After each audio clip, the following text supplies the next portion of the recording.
Seja muito bem-vindo, bem-vinda a mais essa transmissão da Segunda Igreja Presbiteriana de Jundiaí.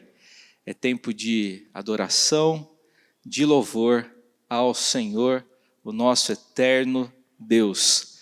Nós vamos, nesse instante, ler a Escritura Sagrada e vamos contar com a participação de duas irmãs muito queridas que farão, nesse momento, a leitura do Salmo 96. Então, por favor, abra sua Bíblia no Salmo 96. Esse salmo nos convida ao louvor e à adoração. Depois da leitura desse salmo, Salmo 96, nós vamos entoar o hino 18 do Inário Presbiteriano Novo Cântico, Deus dos Antigos, e depois cantaremos o cântico Cantai, perto está o Senhor. Vamos para a leitura do Salmo 96. Boa noite, irmãos. Nós vamos compartilhar o Salmo 96. Se vocês quiserem acompanhar. Cantai ao Senhor um cântico novo, cantai ao Senhor todas as terras. Cantai ao Senhor, bendizei o seu nome, proclamai a sua salvação dia após dia. Anunciai entre as nações a sua glória, entre todos os povos as suas maravilhas. Porque grande é o Senhor e muito digno de ser louvado, temível mais do que todos os deuses. Porque todos os deuses dos povos não passam de ídolos, o Senhor, porém, fez os céus. Glória e majestade estão diante dele, força e formosura no seu santuário. Tributai ao Senhor, ó família dos povos, tributai ao Senhor glória e força. Tributai ao Senhor a glória devida ao seu nome. Trazei oferendas e entrai nos seus átrios. Adorai o Senhor na beleza da sua santidade. Tremei diante dele todas as terras. Dizei entre as nações, reina o Senhor. Ele firmou o mundo para que não se abale, e julga os povos com equidade. Alegre-se os céus, e a terra exulte, ruja o mar e a sua plenitude. Folgue o campo e tudo que nele há. Regozijem-se todas as árvores de bosque. Na presença do Senhor, porque vem julgar a terra. Julgará o mundo com justiça e o povos, consoante a sua fidelidade. Esperamos que tudo isso termine logo e logo nós estaremos juntos. Amém?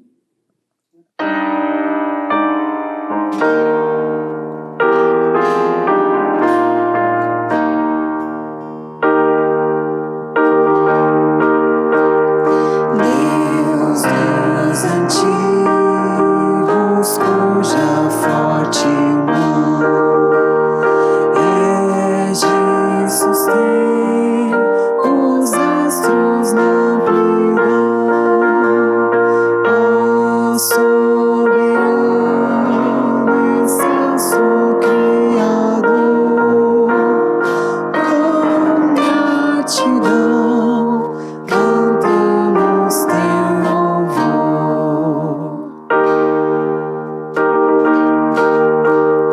Desde o passado foste nossa luz, sol que até hoje com fulgor reluz. Ser nosso esteio, guia e proteção. Tua palavra, lei e direção.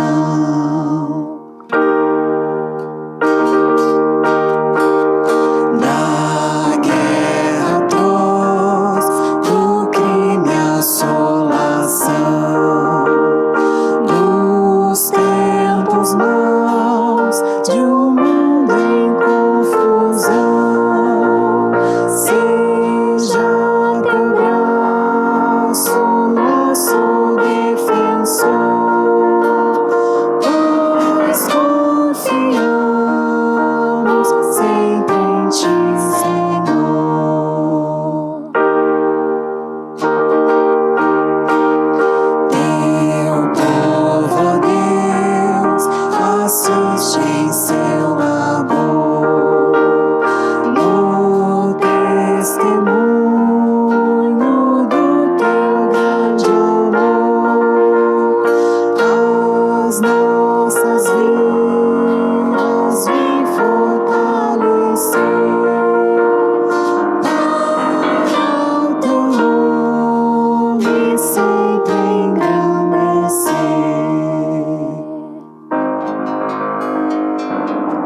está o Senhor.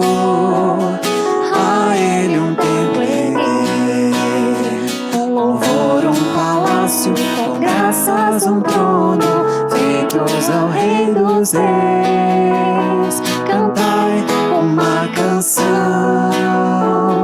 eterno é seu amor. Quando há louvor de glória se enche o templo do Senhor, louvai a Deus aqui.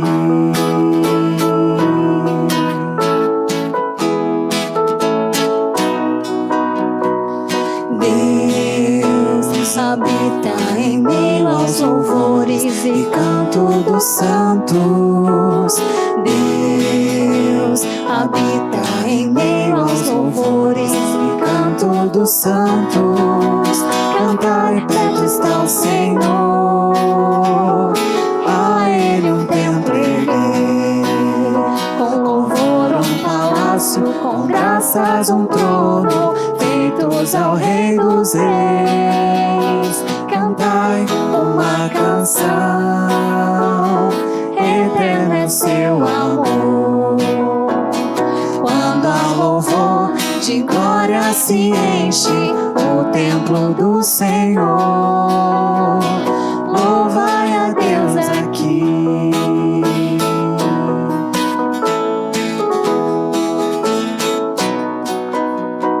Viemos pra te adorar, ó Senhor, com música e canto. Estamos alegres nos feitos do Pai, a Ele louvamos.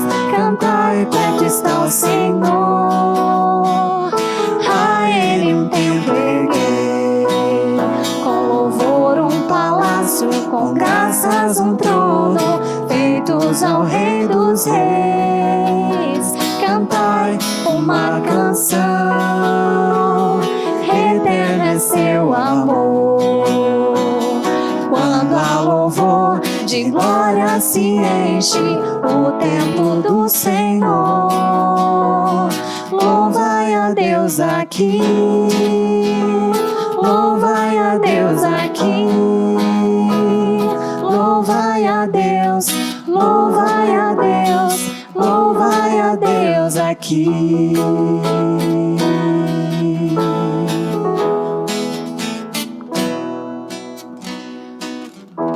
Senhor nosso Deus e nosso Pai, nós te damos graças através de Cristo Jesus por estarmos, ó Deus, aqui e podermos louvar o Teu nome.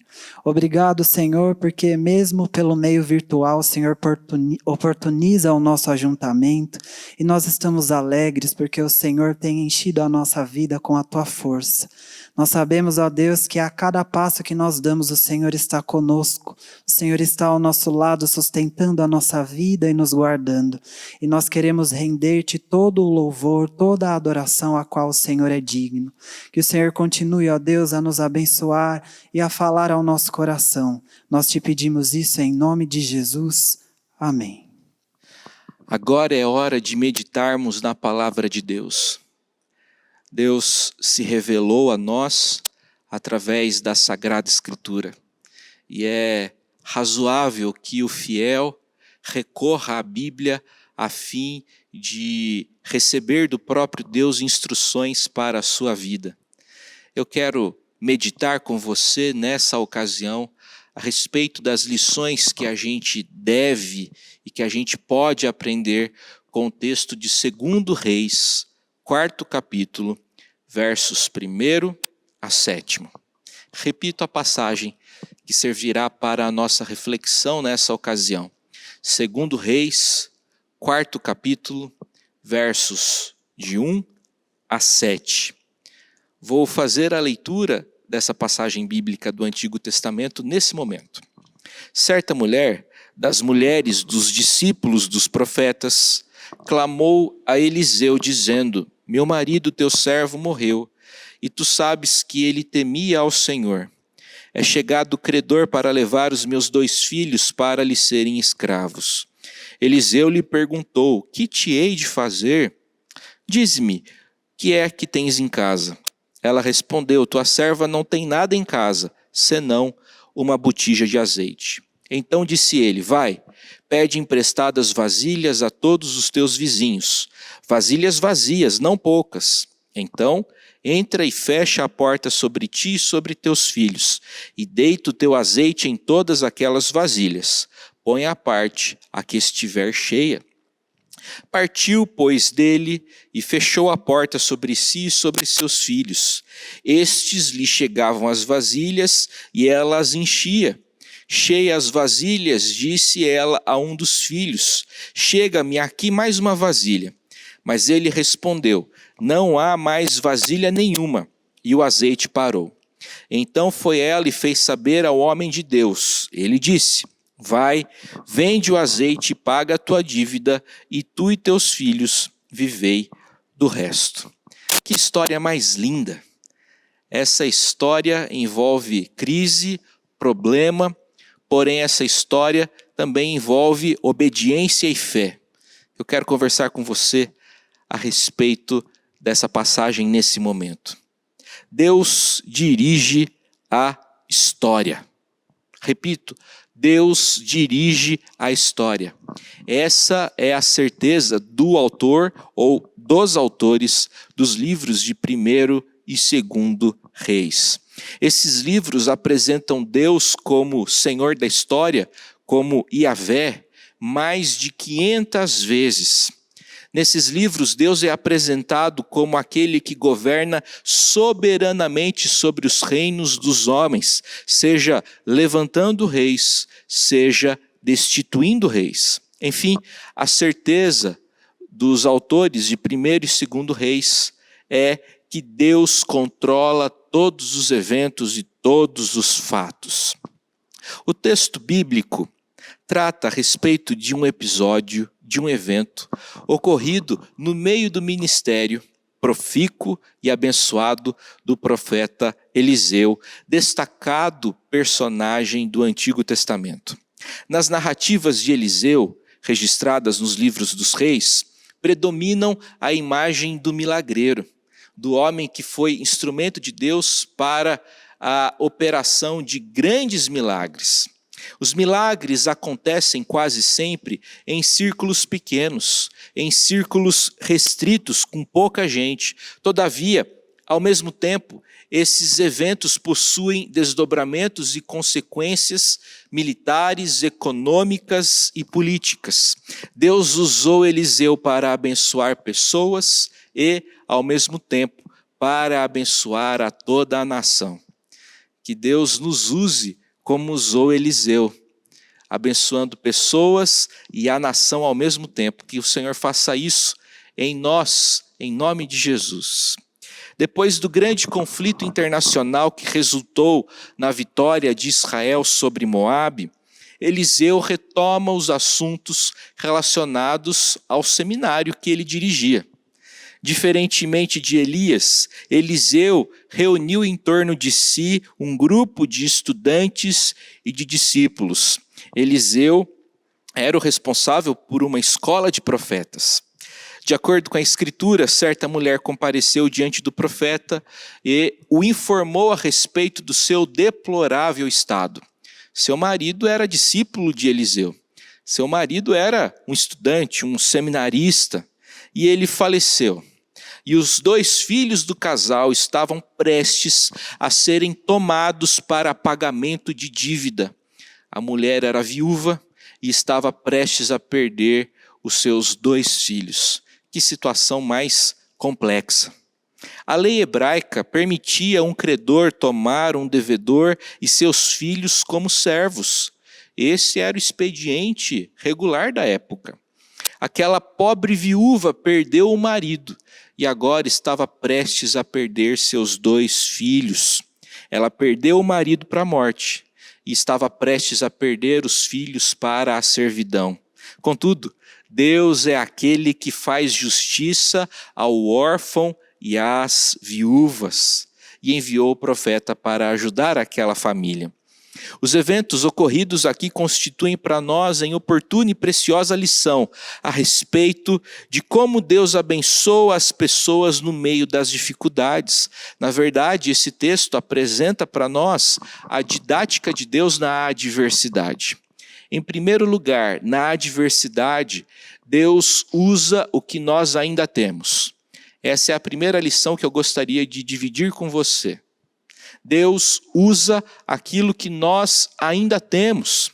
Depois da viúva participar o profeta acerca do seu estado difícil, Elias a interrogou: o que eu vou fazer, minha senhora? Que te hei de fazer? Olha, dize-me o que é que você tem em casa. Verso 2. A resposta da mulher foi rápida, transparente e sincera. Tua serva não tem nada em casa, senão, esse senão é importante, senão uma botija de azeite.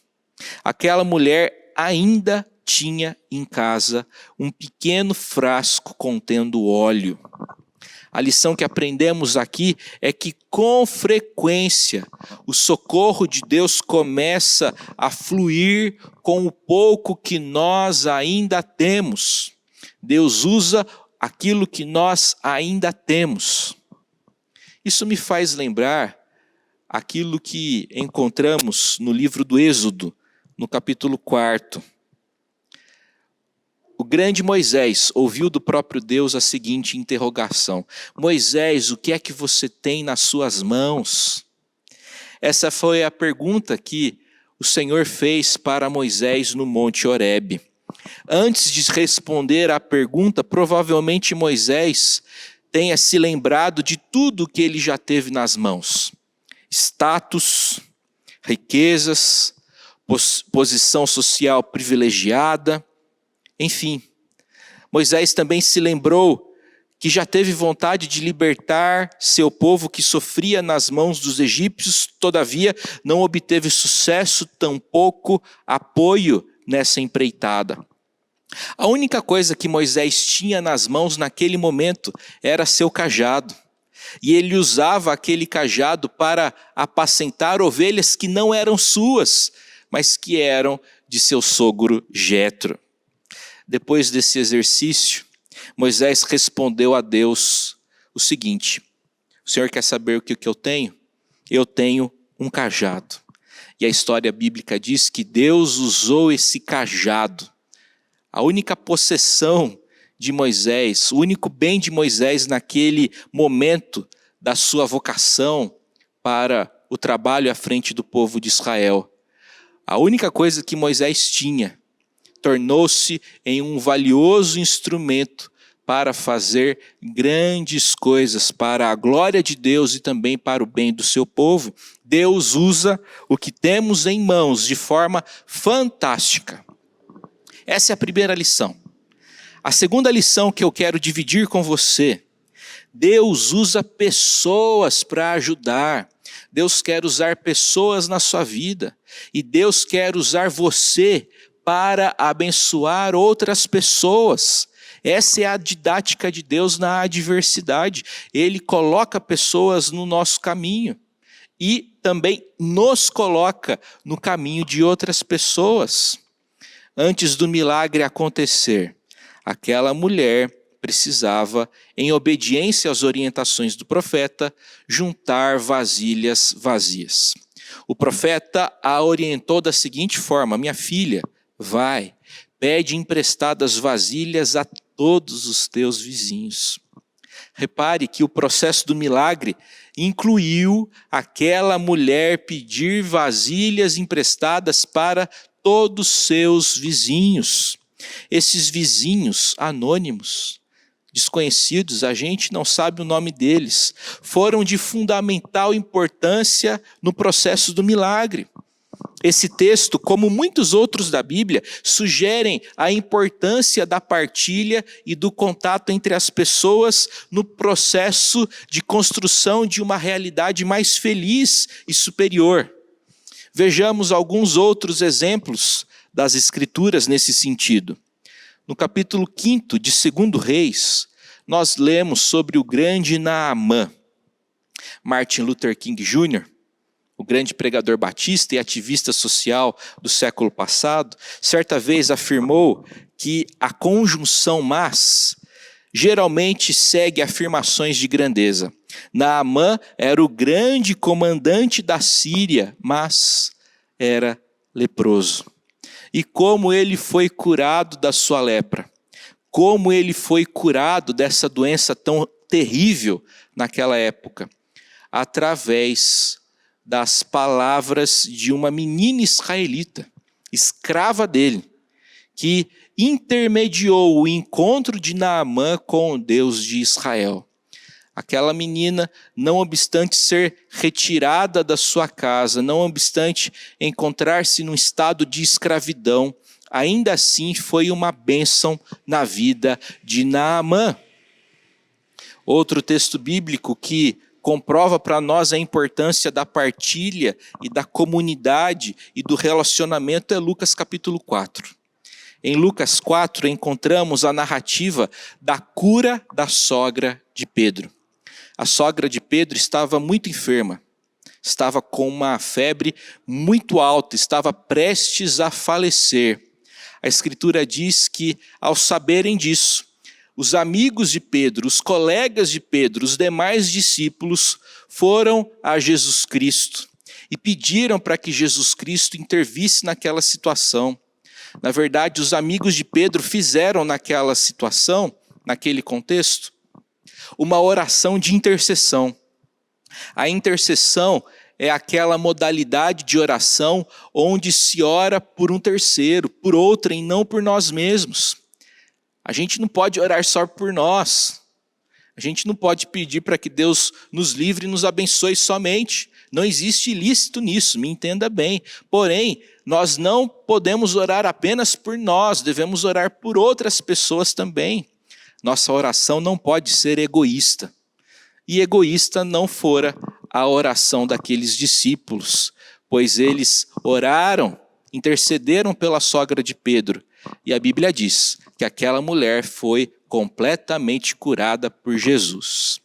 Seja por meio de uma palavra, semelhante à daquela menina israelita na Síria, seja por meio de uma oração de intercessão semelhante à dos discípulos, a verdade é que Deus usa pessoas para abençoar outras pessoas.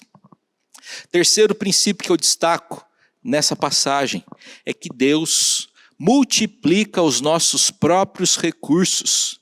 Deus multiplica os nossos próprios recursos. O que eu estou afirmando aqui não tem nada a ver com teologia da prosperidade. A minha afirmação aqui vem da própria Bíblia. E a Bíblia afirma assim que Deus multiplica os nossos recursos. Depois de emprestar as vasilhas, Eliseu recomendou à mulher fechar a porta e despejar o azeite restante nas demais vasilhas. Ao fazer conforme a orientação do profeta, diz a Escritura que a mulher enchia as vasilhas. O texto hebraico sugere a ideia de que, enquanto aquela mulher acreditava, o azeite multiplicava. O texto hebraico insinua essa relação. O azeite se multiplicou juntamente com a fé. Uma coisa está relacionada à outra. Destaca-se aqui a importância da privacidade também. Religião não deve ser um instrumento usado por nós para a elevação da nossa reputação e da nossa moralidade. Muita gente, infelizmente, se esconde atrás da religião. A maioria das grandes e relevantes experiências com Deus não ocorrem em grandes programas, em grandes concentrações, em grandes reuniões, em cultos muito concorridos, mas nos bastidores da nossa vida e do nosso lar. Na adversidade, Deus usa o pouco que temos e o multiplica. Deus fez isso na vida daquela mulher. O milagre aconteceu dentro da sua casa. Ela testemunhou o milagre e seus filhos também. Deus usa o pouco que temos e o multiplica. Um pouco com Deus virá muito.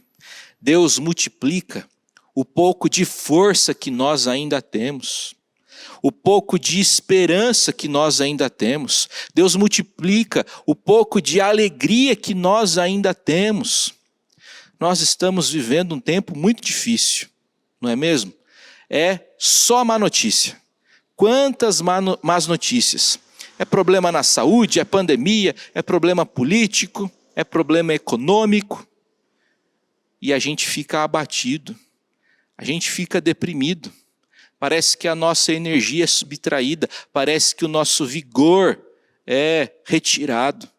Todavia, a Bíblia diz, a palavra de Deus diz para mim e para você nessa ocasião, que Deus pode multiplicar esse pouquinho que nós ainda temos. Então você que tem só um pouquinho de alegria, só um pouquinho de esperança, por conta dessa situação que a gente vive, saiba que o Senhor pode e quer multiplicar tudo isso para o seu próprio bem, para a sua própria glória. A quarta lição que eu quero destacar com você, a quarta característica dessa didática de Deus na adversidade, é que Deus nos motiva ao trabalho e ao esforço. Depois do azeite ter sido multiplicado, a mulher foi desafiada pelo profeta Eliseu a ir vender aquele azeite para pagar as suas dívidas e para posteriormente viver do restante. O dinheiro da venda do azeite foi suficiente para pagar a dívida e para prover sustento para ela e para seus 2 filhos. A multiplicação do azeite foi um milagre que oportunizou trabalho. A multiplicação do azeite foi um milagre que oportunizou trabalho para aquela mulher. E nós precisamos hoje, 2020, precisamos implorarmos a bênção do Todo-Poderoso Deus, no sentido de que esse milagre que oportunize trabalho se repita em nossa nação, em virtude dos milhões de desempregados que temos hoje e dos muitos outros que surgirão por ocasião da segunda onda dessa tão complexa pandemia. Que o Senhor tenha misericórdia de nós, que o Senhor nos fortaleça. Aprendemos com essa passagem a respeito do que Deus faz na hora da adversidade. Que o Senhor te abençoe em nome de Jesus. Saiba que você pode sim crer no Senhor e que Ele pode multiplicar o pouco que você tem, a fim de que você permaneça, a fim de que a vida prossiga. Que seja assim na sua vida, no nome poderoso e precioso de Jesus Cristo. Amém.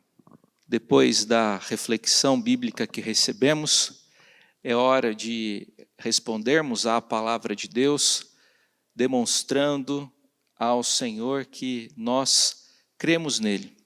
É hora de entregarmos nossas vidas, mais uma vez, aos cuidados do Senhor. É hora de nós nos abandonarmos à divina providência do Senhor. Ele está cuidando das nossas vidas nesse tempo de adversidade. Nós vamos cantar uma canção que fala justamente sobre isso. Ah, como é bom poder, aos pés da cruz, depositar todos os meus fardos, todos os meus problemas e descansar no Senhor. Vamos cantar essa verdade.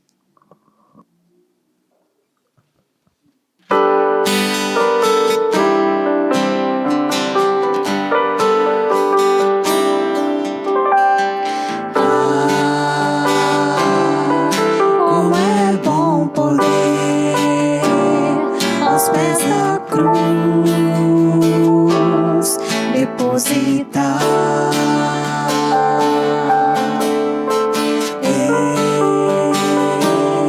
este meu fardo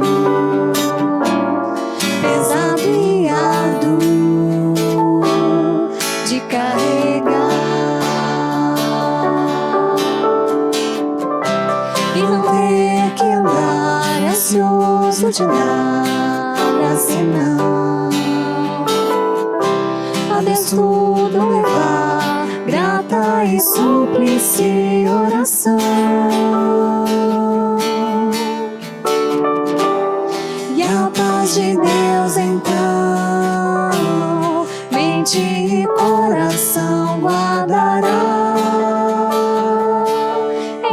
Cristo Jesus. Ah, como é bom poder aos pés da cruz depositar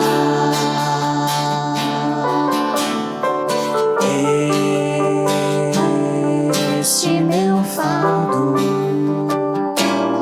pesado e árduo de carregar,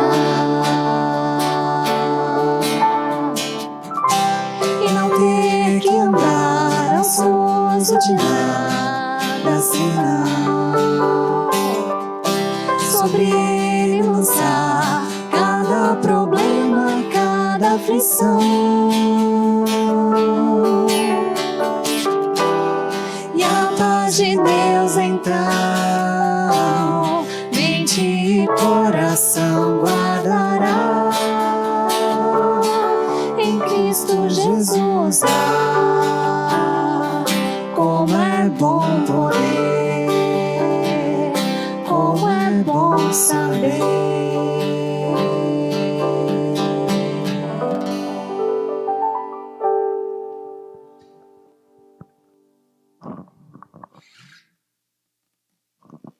Vamos orar. Senhor, nós te agradecemos porque podemos descansar no Senhor. Podemos entregar todos os nossos fardos, todos os nossos problemas. E, ó Deus, o Senhor se revelou e nós podemos confiar no Senhor. O Senhor suporta o peso da nossa confiança e não nos abandona. Ó Pai, nós rogamos que o Senhor continue nos animando, nos fortalecendo e nos sustentando para a glória do Teu nome. Pedimos que a Tua graça alcance toda pessoa que está tendo acesso a esse vídeo, que a Tua graça seja abundante na vida dessa pessoa. É a nossa oração no nome poderoso de Jesus. Que a graça do Senhor Jesus, o amor de Deus, o eterno e bendito Pai, e que a comunhão do Espírito Santo seja com você, comigo, com todo o povo de Deus, hoje e para todos sempre. Amém.